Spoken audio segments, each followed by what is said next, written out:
Polemik bantuan 30 ton beras dari Uni Emirat Arab untuk korban banjir yang dikembalikan oleh Wali Kota Medan membuat Menteri Dalam Negeri Tito Karnavian memaparkan duduk perkaranya.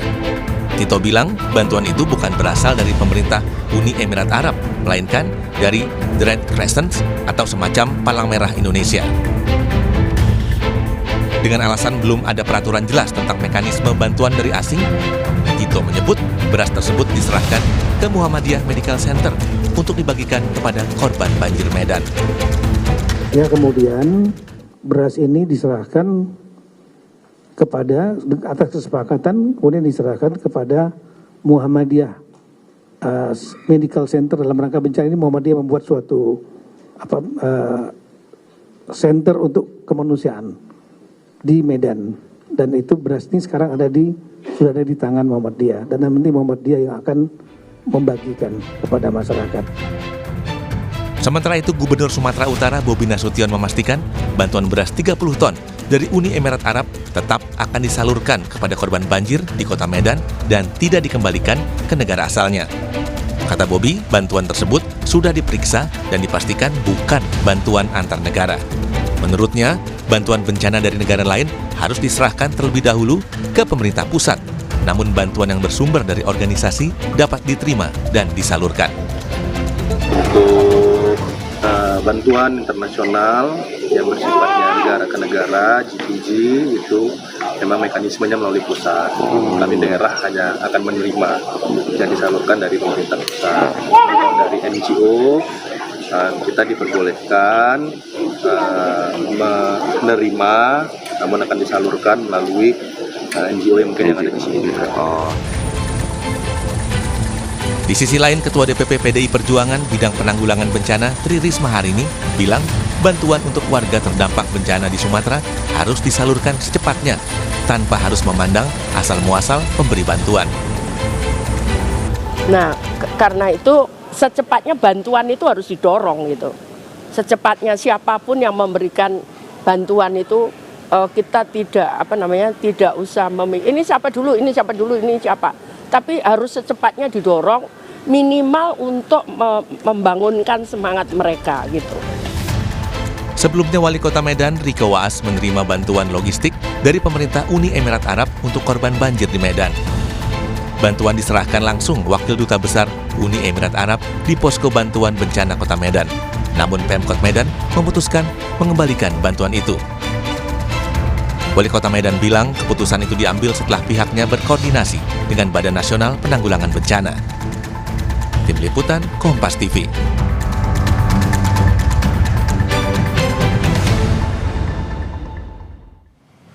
Bantuan asing diperbolehkan namun dibatasi, yakni bantuan dari non-pemerintah negara lain. Lalu seperti apa mekanismenya? Kita akan tanyakan langsung kepada staf sus kantor staf Presiden KSP, Timothy Ivan Triono, melalui sambungan daring.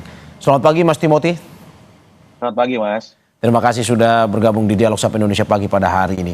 Mas, kalau kita melihat benarkah, ini langsung to the point aja, benarkah bantuan asing tidak diperbolehkan diterima di Indonesia atau seperti apa aturannya?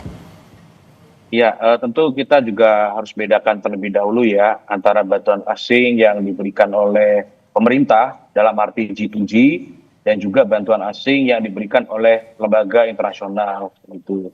Nah, sebetulnya kalau untuk bantuan dari negara asing dalam arti pemerintahnya, memang kan kebijakan dari Bapak Presiden yang sudah berulang kali disampaikan oleh Pak Mensesnek, berulang kali disampaikan oleh Pak Menlu bahwa Indonesia saat ini masih sanggup untuk menangani bencana sehingga kami belum menerima bantuan dari negara asing ya.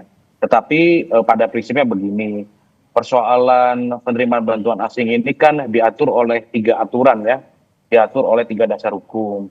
Pertama adalah Undang-Undang Nomor 24 Tahun 2007 tentang penanggulangan bencana, lalu ada PP Peraturan Pemerintah Nomor 23 Tahun 2008. Dan juga ada peraturan BNPB nomor 6 tahun 2018 yang mana di situ sudah dijelaskan dengan detail mekanismenya lalu juga prosesnya gitu ya.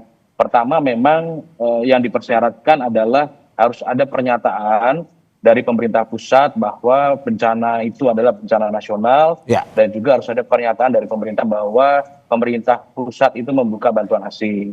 lalu baru dari para negara sahabat ini mengajukan usulan bantuannya apa, lalu dari usulan itu dikaji, dinilai oleh BNPB dan juga Kemenlu, lalu baru diverifikasi apakah bantuan tersebut sesuai dengan apa yang kita butuhkan. Nantinya bantuan itu memang diserahkan langsung ke posko nasional dan lalu posko nasional yang mendistribusikan di posko penanganan bencana di tingkat daerah. Pemerintah negara luar tidak boleh ataupun sama sekali tidak bisa diterima ya bantuannya, tapi hanya lembaga internasional, begitu seperti maksudnya? Betul, selama ini pemerintah belum menerima bantuan dari pemerintah negara sahabat begitu. Tapi kalau lembaga internasional misalkan seperti yang terjadi di Medan itu, kan itu ternyata dari Red Crescent ya atau Bulan Sabit Merah semacam PMI-nya, yang mana itu adalah non-government organization. Nah itu sudah disalurkan dan tidak ada masalah, meskipun sempat ada dinamika ya, tapi kan akhirnya bantuan beras itu sudah bisa diterima oleh Muhammadiyah dan sudah tersalurkan dengan baik kepada masyarakat terdampak bencana di sana. Begitu. Tapi Mas, kalau kata Mendagri kemarin, bantuan lembaga internasional pun ada batasnya sebenarnya. Batasnya seperti apa? Ya, sebetulnya tidak ada batas yang konkret ya. Memang dalam peraturan BNPB nomor 6 tahun 2018 itu ada 5 hal yang boleh diberikan oleh negara sahabat. Yang pertama adalah uang, bantuan uang. Yang kedua adalah bantuan logistik. Yang ketiga adalah bantuan peralatan, yang keempat itu bantuan personil, dan yang kelima adalah bantuan berupa satuan-satuan. Ya. Artinya hanya 5 hal ini yang boleh diterima oleh kita sebagai negara penerima. Ya. Bantuan uang ini pun nanti harus dikaji oleh BNPB terlebih dahulu, diverifikasi oleh BNPB bersama Kementerian Luar Negeri dan juga Kementerian Keuangan. Lalu bantuan logistik pun juga harus ditinjau dulu oleh pemerintah apakah bantuan logistik tersebut sudah sesuai dengan yang dibutuhkan oleh negara. Ambil contoh misalkan bantuan obat-obatan. Di dalam peraturan itu dipersyaratkan bahwa obat-obatan dari negara sahabat yang akan diberikan kepada Indonesia itu expired date-nya itu sekurang-kurangnya minimal 2 tahun. Sejak 2025, artinya expired date 2027 lah yang bisa diterima di Indonesia. Jadi ada limitasi seperti itu, bukan berarti kita membatasi negara sahabat, oh kamu nggak boleh nyumbang ini, itu bukan. Tetapi memang ada aturan dasar hukumnya yang mana hanya 5 hal yang diperbolehkan diterima oleh Indonesia, dan tentu ada ketentuan-ketentuan teknis dan ketentuan-ketentuan detail lainnya yang menjadi dasar atau acuan bagi BNPB dalam menetapkan itu. Tetapi sekali lagi, pemerintah Indonesia sudah berulang kali ditegaskan oleh Bapak Presiden bahwa kita saat ini sedang bekerja sangat keras dan kita masih mampu menangani penanganan bencana. Begitu. Berarti Anda mau bilang bahwa kalau misalkan pemerintah negara lain memberikan bantuan tanpa diketahui oleh pemerintah Indonesia, bantuan itu akan dipulangkan ya? Maksudnya seperti itu?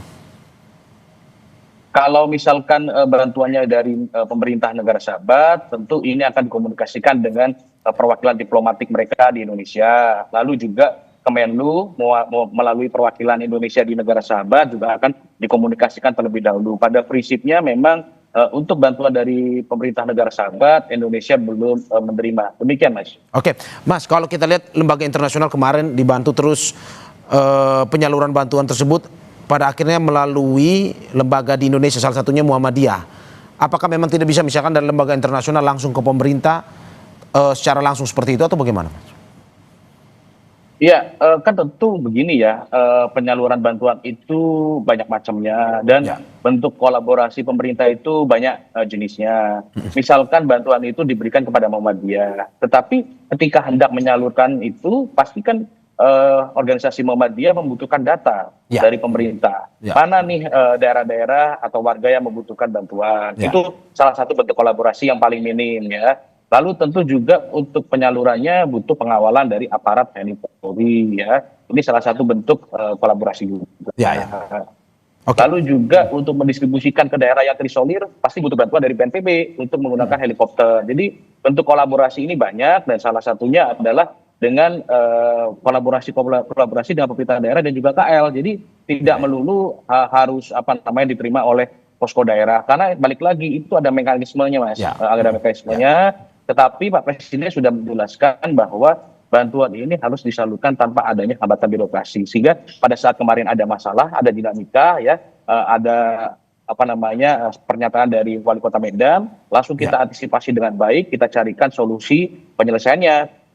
Agar bantuan yang sudah ada di Indonesia ini bisa segera diberikan kepada yang berhak begitu. Oke. Mas, kalau kita bertanya lebih detail, karena kemarin kan kita tahunya soal bantuan di Sumatera Utara. Tapi kalau dari data pemerintah sendiri, ada atau tidak sebenarnya bantuan-bantuan yang sudah masuk tapi akhirnya dikomunikasikan lagi dengan pemerintah atau di perwakilan pemerintah dari negara lain itu?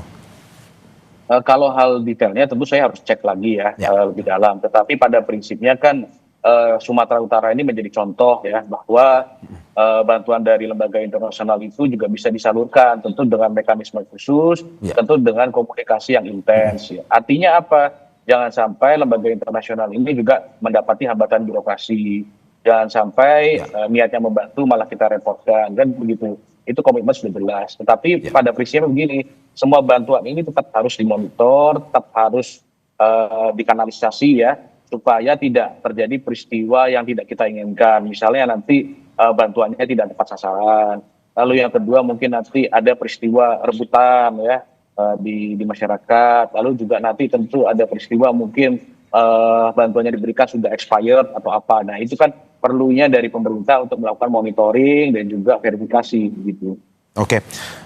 Dan kita harapkan memang pemerintah dalam rangka mempercepat pembangunan infrastruktur, pemberian bantuan akan lebih optimal lagi ya Mas ya, untuk nantinya bisa diterima oleh masyarakat yang menjadi korban. Tentu itu menjadi prioritas Bapak Presiden. Ya, oke.